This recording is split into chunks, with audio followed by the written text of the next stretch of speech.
We're talking about also the local scene currently, politics aside, like violence, school, bullying, things like that. Even though it's a small area, it's the same. People are still being influenced by the same stuff. Yes. Okay. So you've seen some...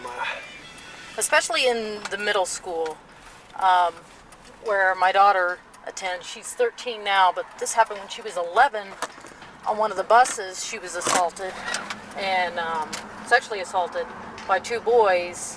And I fought for 2 years to try to get them to at least accommodate her at school to, make her feel more comfortable. And the counselors and the superintendent and everyone else involved, principals, we're just pretty much trying to do a brush it under the rug thing. She's fine. It wasn't a big deal.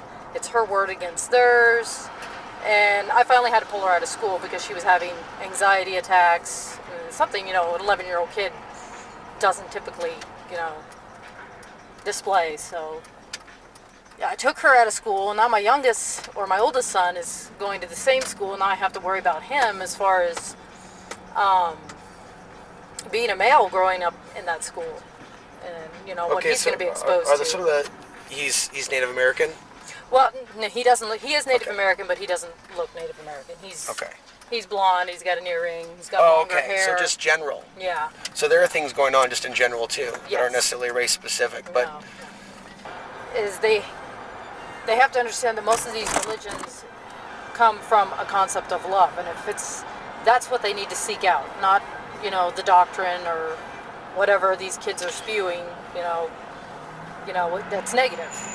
And that's basically all sadly my kids see of it. Well, it only does this, and it, objectified your culture when they're talking about me, and, right. it just makes it difficult. I was going to ask, how do you deal with the trauma? You seem like you're handling it well. Of the sexual assault on the daughter, whatever. I mean, you have something going on to where you're not playing victim. I was angry. I harbored a lot of anger, and I was trying to keep it together because I'm a pacifist now, and that's just how I try. I was like, okay, I know you're angry, but you need to approach this not from an emotional perspective because that's just going to make you look bad.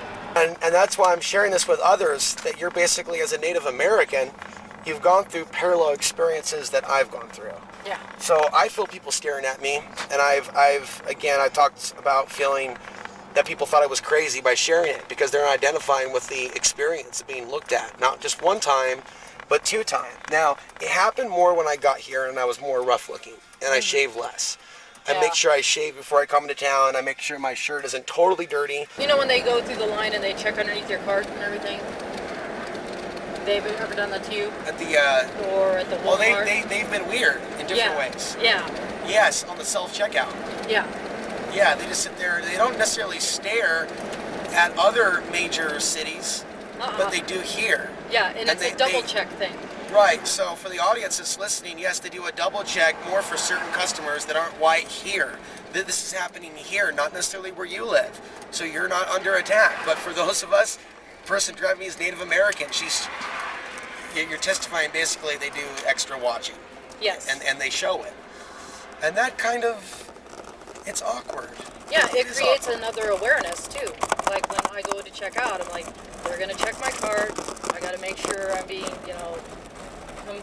completely normal because sometimes I'll have my kids with me and I don't want them checking my bag or my cart. I've never seen like a manager stare overtly more than a few moments, like the blonde-haired guy at Walmart last winter when I was getting some stuff through a Mexican checker. So maybe, we would conspire together. I don't know what he might be thinking, but he was definitely making sure that everything was on the up and up.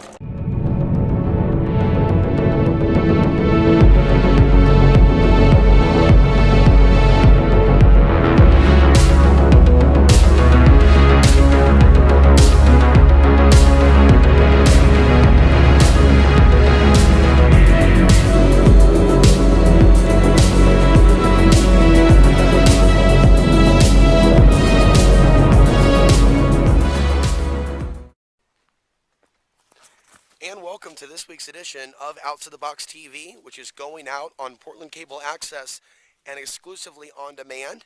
We go through these periods in which the solar cycles bring us a lot of great change. And I think the powers that be, even though they're terrifying us now with North Korea, they're planning something.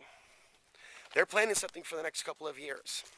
And we've had ample time to see the rise of China and to learn about the Western technology transfers to nations like China, and to also learn about how North Korea actually got to where they are today.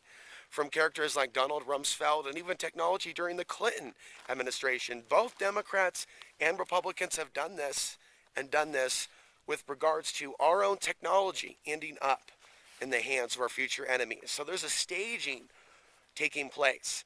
I've been warning, though, despite the racism I've got from white supremacists and the distrust that I felt from Portlanders, I've been warning the pale-skinned future American woman who's going to be living through the 2020s.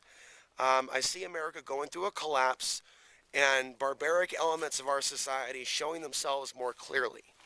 So I don't actually see us going immediately to a kumbaya off-grid reality where everybody's eating organic mullet and things of that nature, helping each other do dreadlocks. It's actually going to be much more of like a children of men type of scenario. It's like that scene where they go into the wilderness and all of a sudden they find themselves under attack with Molotov cocktails. I look at cities like Portland, I feel in spirit that a lot of people have been duped into thinking that that's a safe area, that those are safe types of urban environments, that they're sustainable, that they're self-sufficient. It's troubling because from someone that is now here in a beautiful part of America, you know what's missing? What's missing is community. What's missing is the sense of other people that love to be in nature. Now I can understand people being drawn to the urban environments. We have so many things there regarding materialism. But there are many people that say that they're on the spiritual path and that they're different from the matrix that are in these urban environments. What I think is missing from these environments and where I've chosen to live are open-minded, open-hearted people. And one of the things that I've been praying to the Creator about, and I don't mind sharing this to the audience because honestly, I can use your prayers.